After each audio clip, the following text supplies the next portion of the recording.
Good morning mga kahimas. Yan, isang mapagpalang araw po sa inyo naman, lahat. Del. Ano ba atin? Meron tayong Ford Wildtrak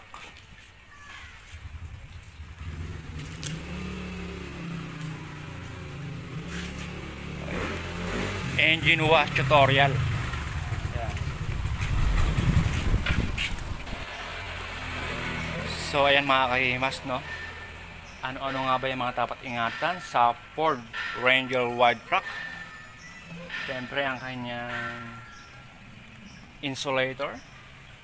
So hindi po yan ini-spray ng pressure water or binabasa ng tubig dahil yan po ay masisira. Okay, dahil yan po ay gawa sa manipis na lawanet or foam. Yan. Siyempre ang kanyang ECU computer box or module ang dapat nating ingatan. So nasaan nga ba ang module or ECU computer box nitong Ford Wildtrak? Pasensya na kayo dahil maingay, dahil tayo ay tabing kalye. Yan. Yung mga kaimas, papakita ko saan nakapwesto ang kanyang computer box or ECU. So wala po siya dito sa interior ng makina or sa loob ng makina. Okay, nandoon po siya sa loob ng sasakyan. Yan. Nandito po siya sa ilalim ng passenger dashboard. Okay, ayan. So, gagamit tayo ng ilaw syempre dahil madilim. Ayan. Dilim. So ayan mga kahimas ng kanyang computer box. Okay. Ayan. Kaya sa mga mag-engine wash or mag-DIY, sa mga car owner na gusto mag-DIY, sa mga baguhang cars boy na gusto mag-DIY or engine wash, okay, magtanong kayo sa mga mekaniko kung nasaan ang computer box ng inyong isasagawang engine wash na sasakyan. So yun mga kahimas, meron kasi mga sasakyan na ang kanyang computer box ay nasa loob ng makina. At meron din mga sasakyan or unit na ang kanyang computer box or ECU ay nasa loob ng sasakyan. Kaya sa mga gusto mag-DIY ay maging mapanuri or mapagtanong sa mga mekaniko. Yan. Una kayo magtatanong sa mga mekaniko talaga. Sa mga gusto mag-DIY or engine wash, ayan, para hindi kayo magkaroon ng aberya ang inyong isasagawang engine wash. So, anong model nga pa itong ang Ford Wildtrak? So, andito sa papel. Suriin natin. Ayan mga kahimas, wala kasi sa console box. Wala rin sa visor. Oops, wala rin dito. Kaya na, chinek ko. And ito yung lumabas sa kanyang papel. Ayan mga kahimas. Lumabas sa kanyang papel. Ayan. Ford Documents Date 2020. Okay. Ayan mga kahimas. 2020 sa papel. Wala kasi yung kanyang ORCR, hindi ko makita. Ayan. So, correct me if I'm wrong mga kahimas, okay? Ayan. 2020 model. At tulad ng sabi ko, pakitama ako kung mali. Hindi ako pamilyar sa mga ganitong papel. Okay? Ang basehan ko kasi ay ORCR syempre. Ayan. 2020. Ayan. Mga kahimas, bago tayo magsagawa ng pag-engine wash dito sa Wildtrak, atin muna siyang paandarin. So, check natin yung kanyang gauge kung mayroong check engine. Okay? Ayan mga kahimas, sa automatic transmission kailangan nakaparking yung kanyang cambio. Okay? Dito sa Ford Wildtrak. So atin na siyang paandarin. First click natin mga kahimas, no? Okay. Ayan, makapansin nyo, meron siyang check engine. So normal po yan. Normal po yan sa mga, ayan, copyright tayo. Ayan, normal po yan sa mga first click syempre. Mawawala yan pag ating pinaandar ng 5 seconds or 3 seconds, mawawala yan. Okay? Andarin natin. Ayan. Mga kahimas.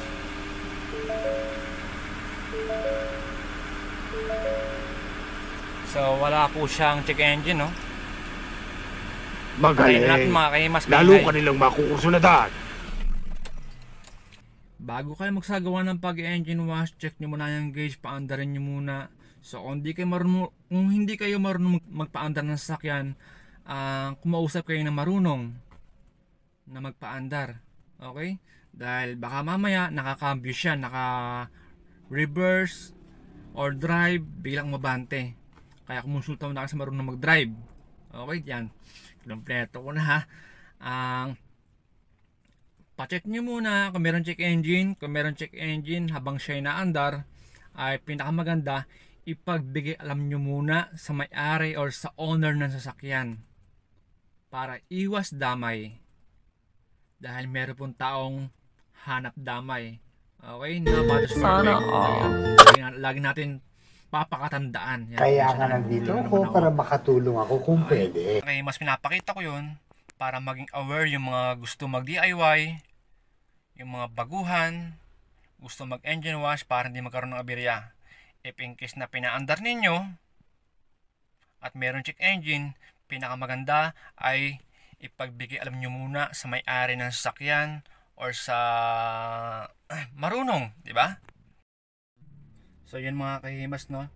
Salamat sa lagi kong viewers dyan, sa mga silent viewer, sa mga baguhan.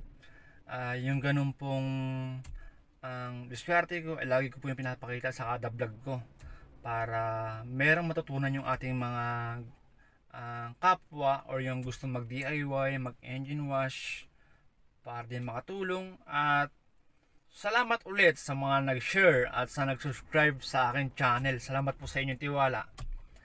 Salamat po ng marami. Haan nyo, balang araw baka mag-home service na ako sa lugar nyo. Diba? Malay mo lang someday, diba? Andyan na ako sa harap ng bahay nyo, sa garahe nyo, gumagawa, nagbablog, kasama kayo. Ayan. Kaya salamat po sa nag-share ng aking mga video dyan. Maraming salamat po sa inyo. At sa mga bagong subscribers, silent viewer, lahat-lahat, saan man kayo naroon, thank you po sa inyo. Ayan. So, ayan mga kahimas, no? Mag-aalis tayo ng battery ng negative and positive. So, depende po yan mga kahimas, no? Iba po yung diskarte ko ng na engine detailing. Ganito po yung diskarte ko ng engine detailing. Ayan.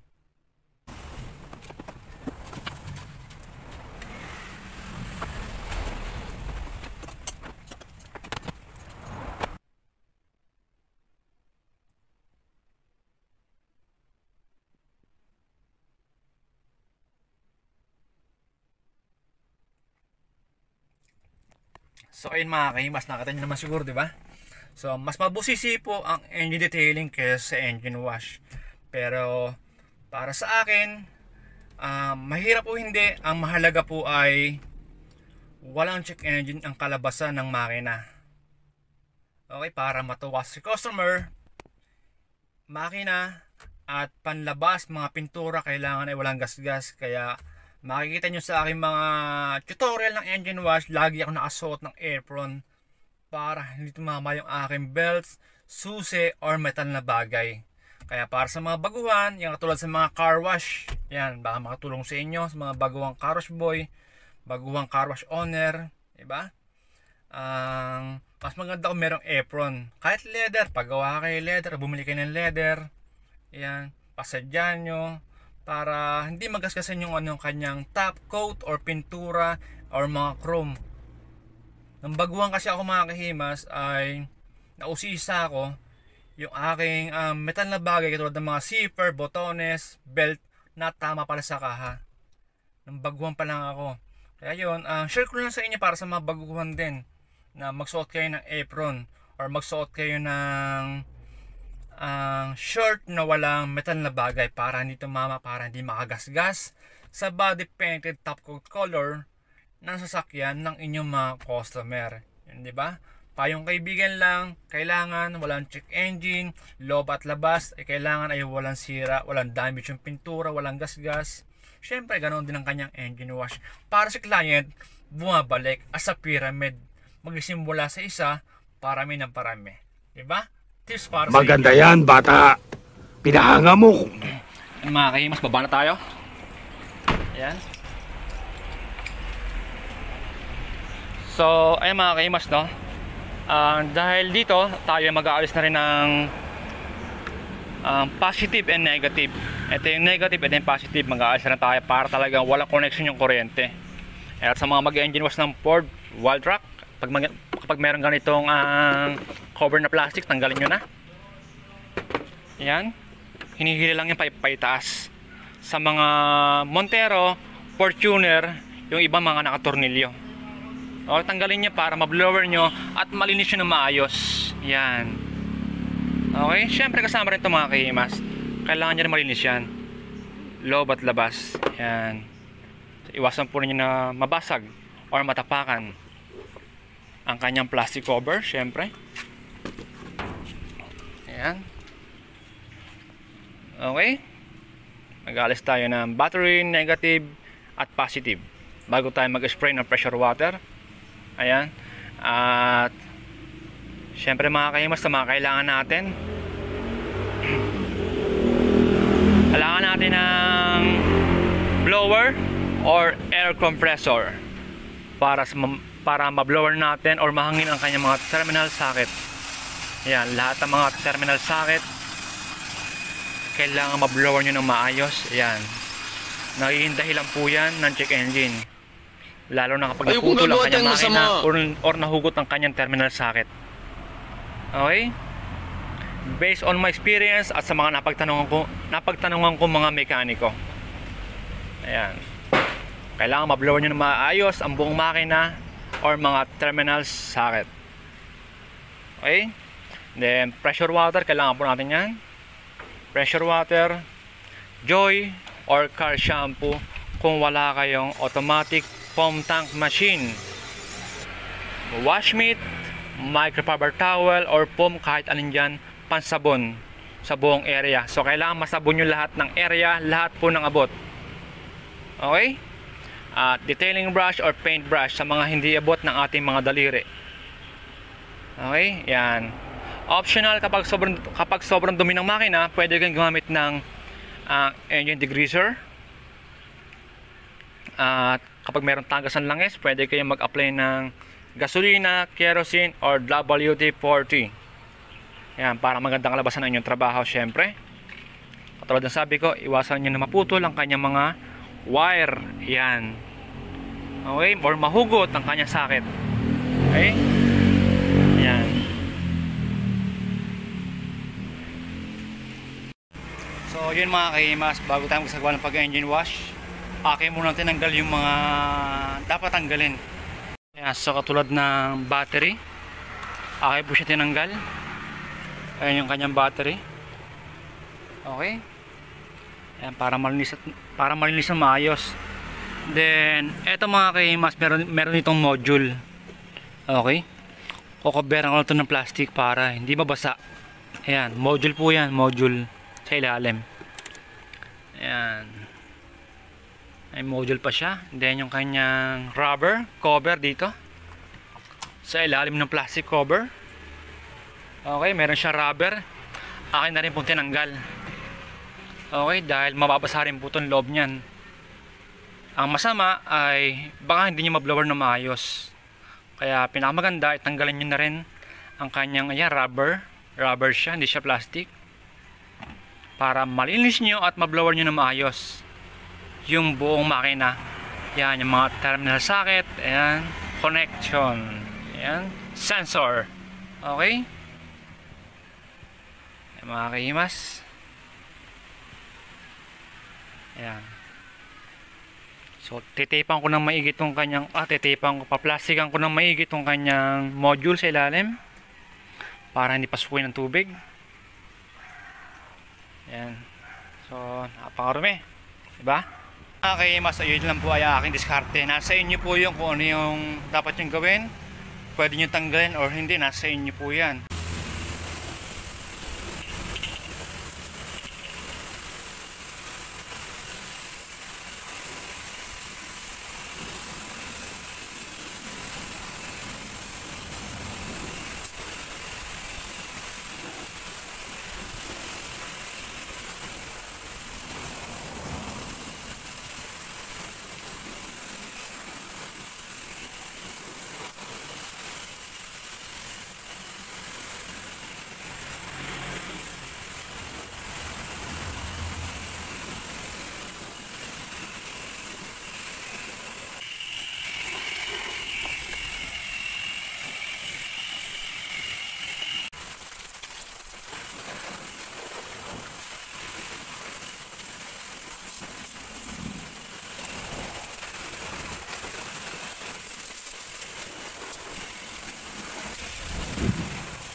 So ayan mga kaimas, tayo naman ay magkasabon ng buong area nitong makina. Okay? Meron tayong washmate, pansabon. Yan. Kung wala kayong washmate, pwede naman microfiber towel. Meron po niya sa mga online or palengke. Handyman, meron po niyan. Detailing brush or paint brush, yan, meron niya sa hardware. Palengke, meron din po sa mga area na hindi natin abot, sabunin. So kailangan po masabon lahat ng abot, lahat ng area.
Mas tayo naman ay maglilinis ng insulator.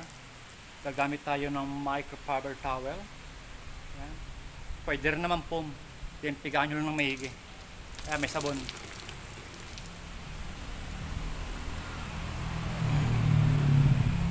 Wag na wag po kayo magbabasa ng insulator gamit ang pressure water or garden hose. Okay? Dahil pwede po yung masira. Yan po ay gawa sa manipis na lawanet or foam. Yan po ay proteksyon sa init sa top coat nitong sasakyan or hood. Pwede mo ba kami pakitaan ng konting technique mo? Tignan natin.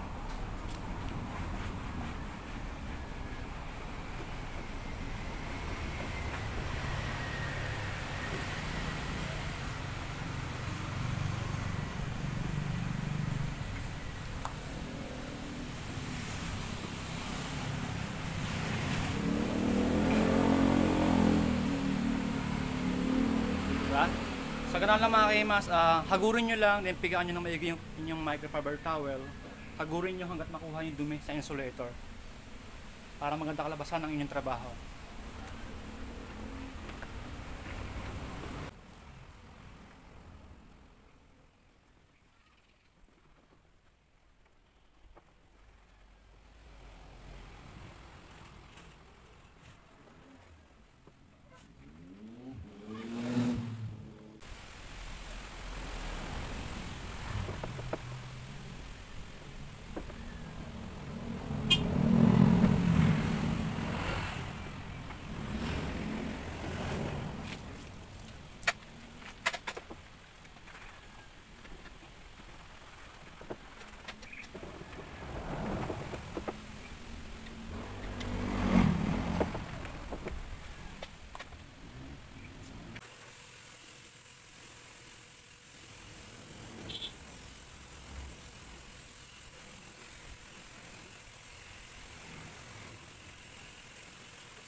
So ayun mga kahimas, gagamit tayo ng blower para ma-blower lahat ng mga terminal sensor socket, okay?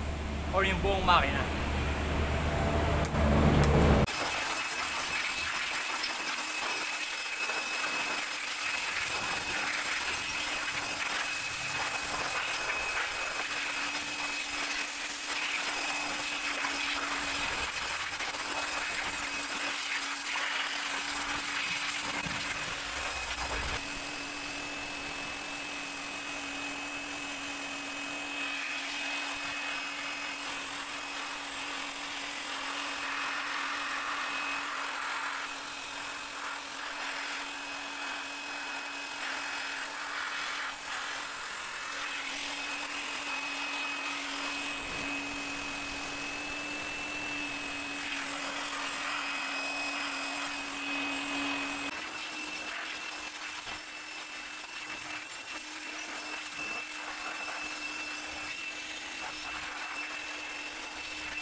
Na mga kahimas, nakabit na natin yung kanyang battery. Yan. After natin i-blower, so make sure na na-blower nyo lahat ng mga terminal socket or sensor. Lahat po or yung buong makina kailangan nyo ma-blower na maayos bago nyo paandarin. Yan. So check po natin yung loob. Check natin kung meron check engine, paandar natin para malaman natin sa gauge kung merong sign ng check engine. Ayan, paandarin muna natin. Ayan, ngayon yung kanyang cambio sa automatic transmission para sa mga baguhan kailangan ay naka-parking. Okay, ayan. Paandarin natin.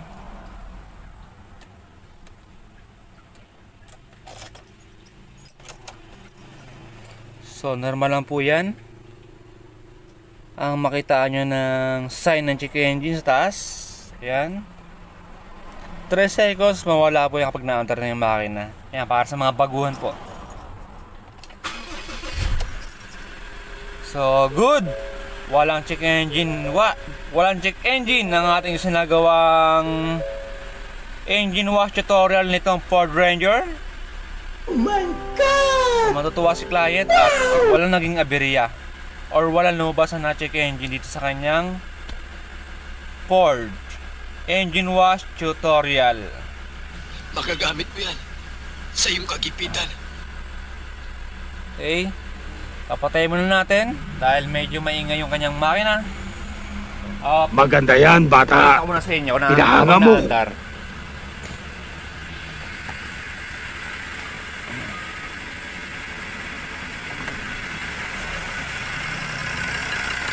Ayan mga kaimas. Okay.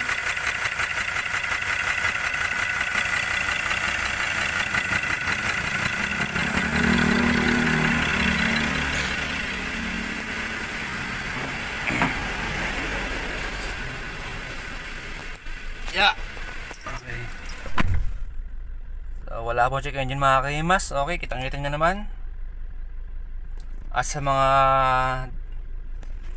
nakapanood hanggang dulo nito, yan, pwede nyo balikan or ulitin yung video sa mga gusto mag DIY. Yun mga kaima, sa mga gusto mag DIY ay sundan nyo lang yung video para matuto kayo sa mga car owner or mga basta sa mga gusto mag DIY. And for more tutorial, maaari nyo bisitahin ang aking YouTube channel. Kung ano yung mga dapat ingatan, meron naman po ako dyan sa aking mga sasakyan na aking sinagawang mga engine wash. Or comment down below sa comment section po nitong aking channel.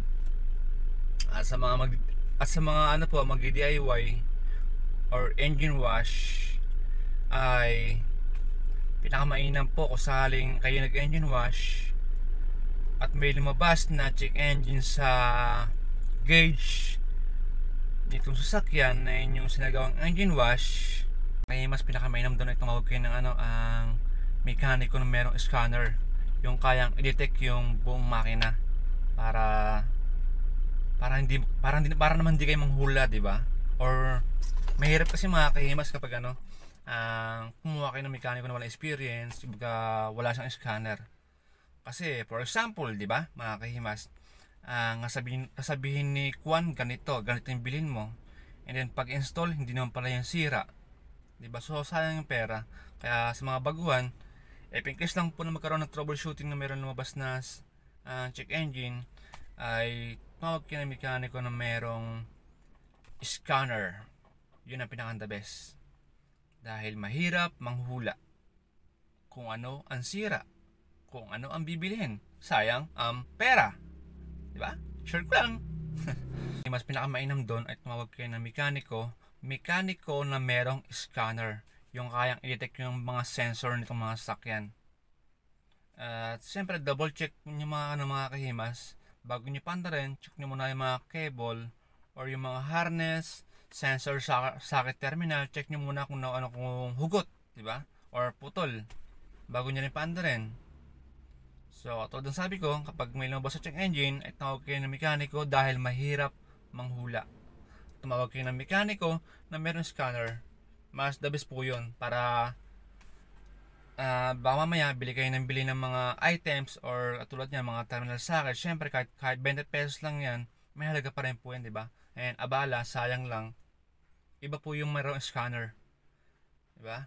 Sa mga mag-engine wash, ay pwede rin po kayo magtanong sa mga mekaniko kung ano yung mga dapat ingatan kapag kayo nagbasa ng makina. Mas the best po yung magtanong muna kayo sa marunong. Wala mang masama magtanong, di ba? Para matuto.